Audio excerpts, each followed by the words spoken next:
Soir d'info ñu am mbégte ànd ak yéen dalal Mignane Diouf moom mooy coordonnateur forum social dañuy dellu Djilor kon tey ci waxtaan bi feggoo ci ak Pape Djibril Fall. kon ñu dellu Thiadiaye waaw Thiadiaye ba léegi c'est un pays séeréer ah macha allah. alors soir d'info pàcc bu njëkk bi ni mu ko waxee front social bu ñu ko waxee da ngeen transversal laalee fii laalee fee mënee fu bëri.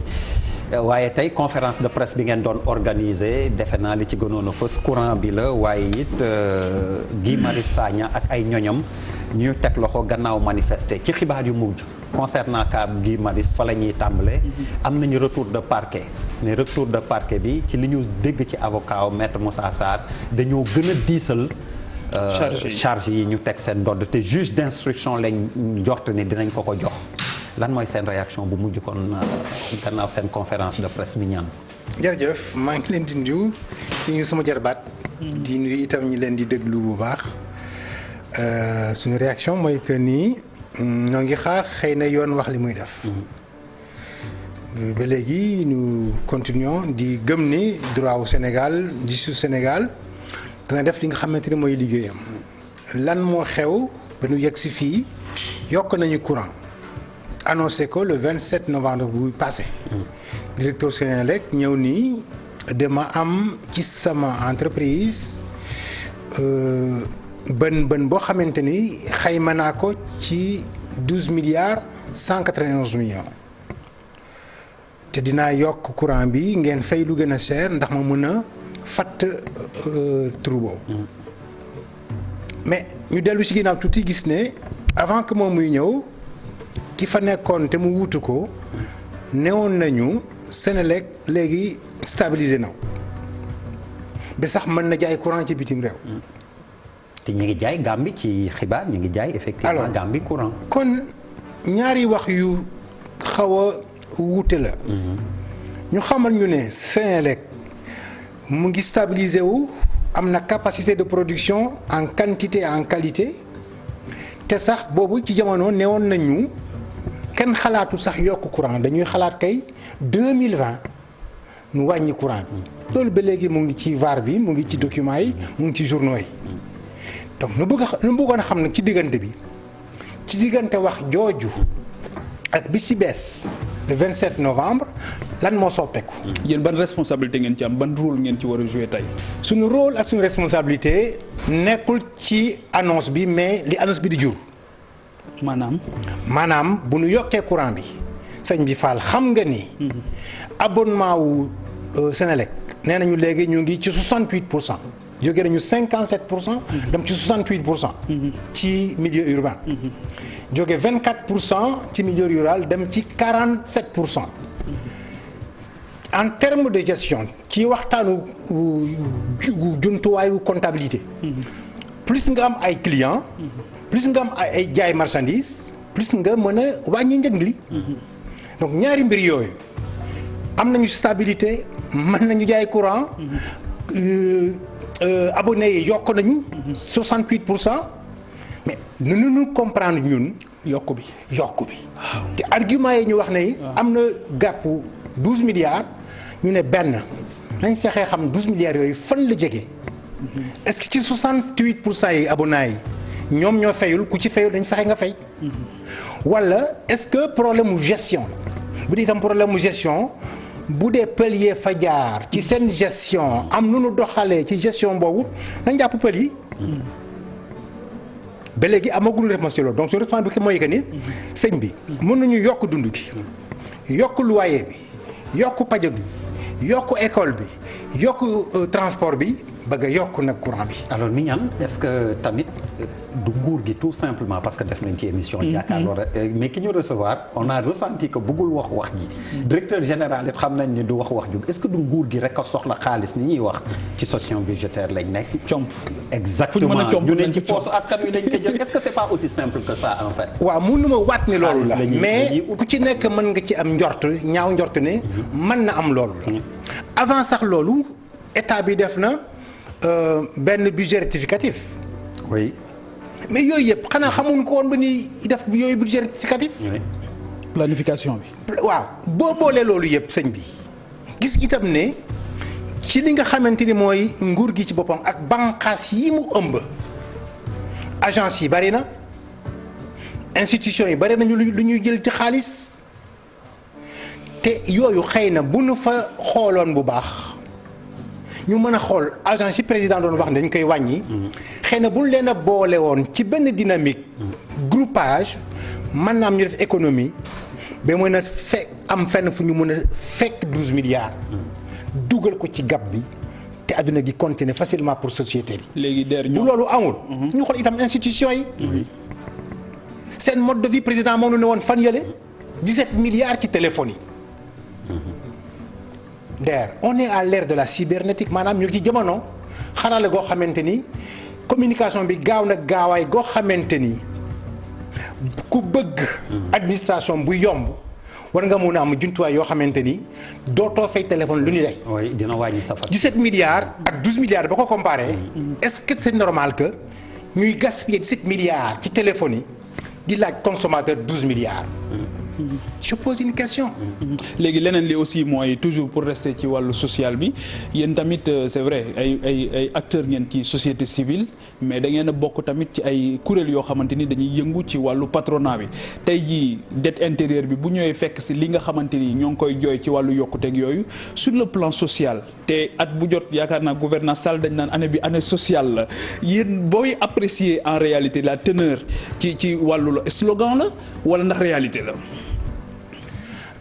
J'avoue que man bokk naa ci ñi nga xamante ni 2012 bu ñuy fal président Macky Sall dëgg man amoon naa yaakaar gu rëy ndax fi ñu jógee woon a tax ak moom ci boppam fi mu jógee woon ne bëgg naa jël réew mi rectifier république ba tuddee parti république bëgg naa li nit ñi doon jooy te taxoon xëy na.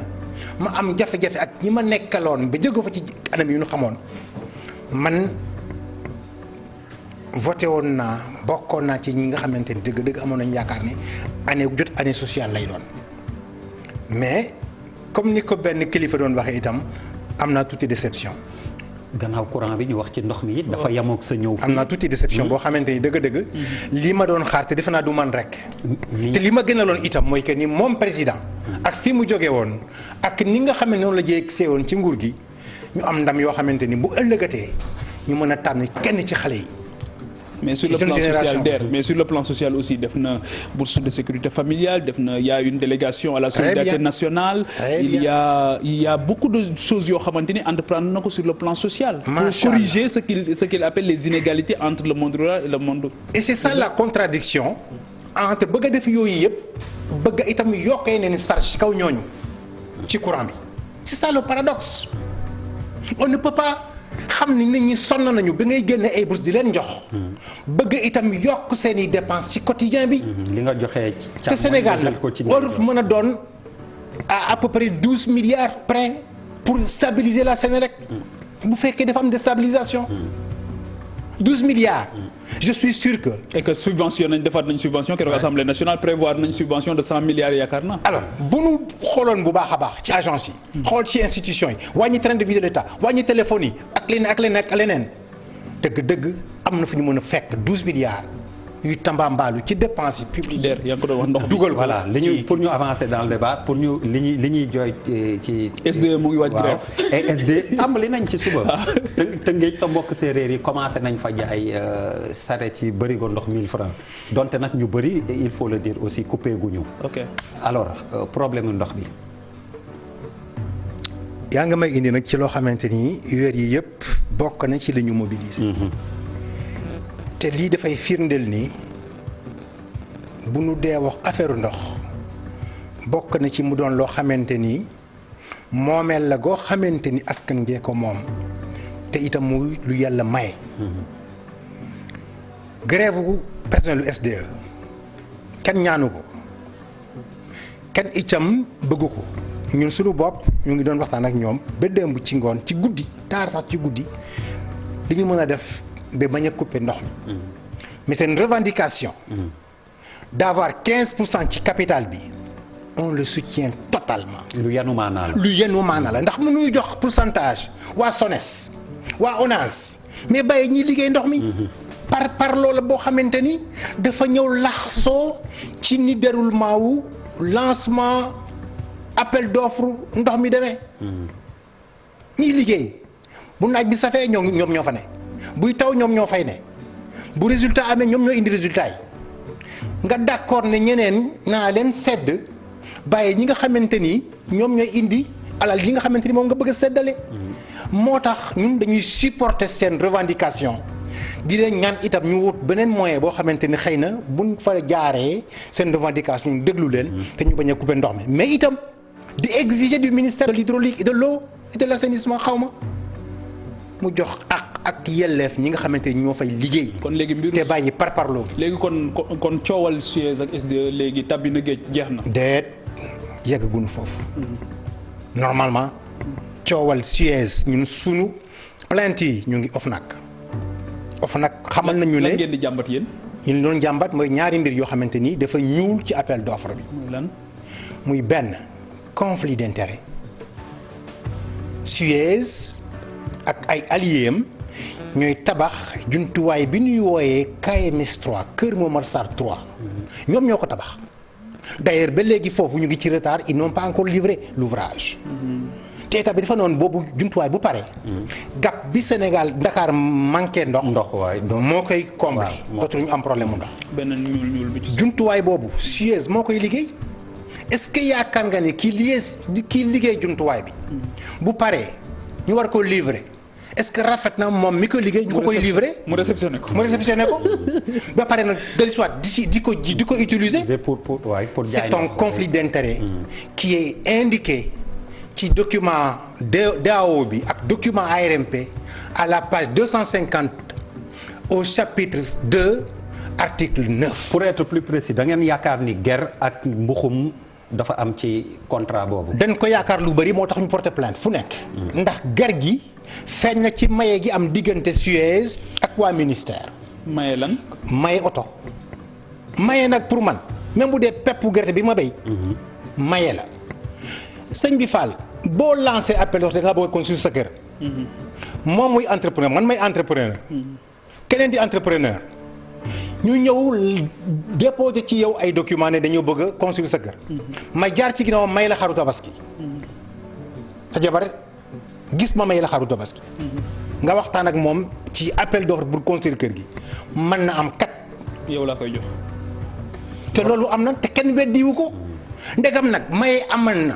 mayente am na ci diggante appel d'offre bi c'est interdit par la loi internationale c'est interdit par la moralité c'est interdit par le principe. est-ce que am ngeen ay preuves ne maye bi am. mais maye bi kay ministre bee ko wax nee na jot naa ñaari camion réception na beneen camion adjoint monnaie bi ñuy jëli camion yi Paris man ak ministre bee ànd est-ce que sëñ bi Fall ministre am na jot pour juste réceptionner ay camion mu jóge fii dem Paris. mais est-ce que lu tax waa conseil municipal bu fekkee maye la. du ñooñu ñoo ko waroon mën a dem jëli.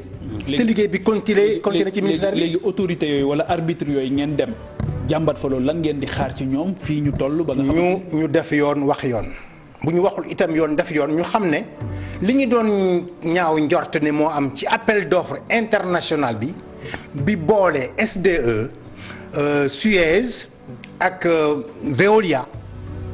ñetti ñooñu ñoom la ñu retenir ne seen capacité technique wane na ni mën nañu gérer ndox mi mu di seen capacité financière. proposition financière ñu def ay proposition financière ma joxe ci benn. SDE ne yow DER léegi sa kër bi ngay tabax fali Tëngéej bu pare. boo buggee connecté wu ci système bi 90 000 francs ngay fay Suez ne man nag ba ma ko jotee. bu DER bëggee connecté wu 231 000 francs lay fay pour connecté wu ci système bi. mais lu tax différence boobu lan moo ko expliquer ndax ci qualité bi la wala. mais c'est pas un problème de qualité c'est un problème de prix à proposer ñu ne ñun d'accord ñu laaj sénégalais pour mu dugg ci ndoxu Sénégal. ñu koy fayloo 231 000 francs hors taxe boo ci dugalee taxes yi muy 239 000. beneen bi itam mooy le coût au mètre cube est beaucoup plus cher avec Suez qu'avec la SDE lan moo waral loolu est-ce que dafa laxasoo ak mayente gi wala dafa laxasoo ak conflit d'intérêt bi ñëpp di ci noppi. mais benn jamono déggoon nañ ne ARMP ajoon na marché bi. boobu lan la aj na ko ñaari yoon. oui mais àtte bi bañ lu tax ñu demee ajji ci ko cappaandaw de. aj na ko ñaari lu tax ñu ajji ko marché bi nekk ne boo xamante ni moo gën a yàgg. ci marché yi ma bàyyi xel. 3 ans de marché. lu tax da ngeen capituler finalement wala. non non aji bi lu tax. non aji bi xëy na ay pression am na te xam nañ ko. à quel niveau. à tous les niveaux de décision de validation. te xëy na bu nu fa yeggee. daañu am firndeel ni ay pression yooyu rëy am na ci à tous les niveaux de décision. léegi ñoo ngi préparé benn livre bleu boo xamante ni. dana génne tout le processus. bleu comme l'eau mais bleu comme l'eau. leneen li ma la bëgg a laaj mooy ci wàllu dañuy wax jamono yi préférence nationale ak patriotisme économique ak yooyu yëpp ñoo ngi koy wax ba ci dégg nañ sax ministre de l'économie et des finances mu ne ñu ngi préparé benn loi pour le développement du secteur privé local tey jii yan jéego lañ toll ndax ci mbir mi da ngeen a gis ne dañoo préféré étrangers yi ci nationaux yi. bu baax. et surtout particulièrement les Français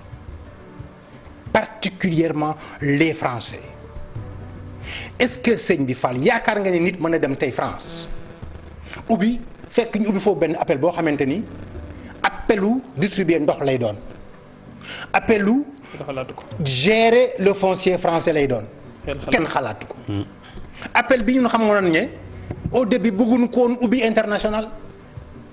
mais il y a des gens qui ont demandé nañ ko ubbi international yooyu yëpp dina feeñ ci livre bi ñuy préparé. des gens ay sénégalais nga des sénégalais parmi les responsables les décideurs.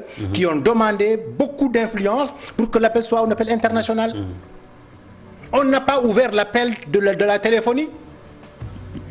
si on l'avait ouvert wax ci ngeen dégg fan yi diggante Free s'il faut le dire. ak Orange. bu doon mënoon bañ a am. parce que man je connais des sociétés internationales de téléphonie qui avaient proposé beaucoup moins cher que Orange. C'est pas de la publicité. Et ils sont encore là ces sociétés-là. Mais le Sénégal avait dit du ma ko ubbi damay discuter ak Orange. mu ñëw jàppalante ak Sonatel. ñu def travail bi ci war. On n'a pas ouvert la téléphonie qui est un. alors que ndox bi aussi c'est très stratégique. alors le téléphone est un privilège. Oui. L'eau n'est pas une marchandise. L'eau du privilège. Question de souveraineté.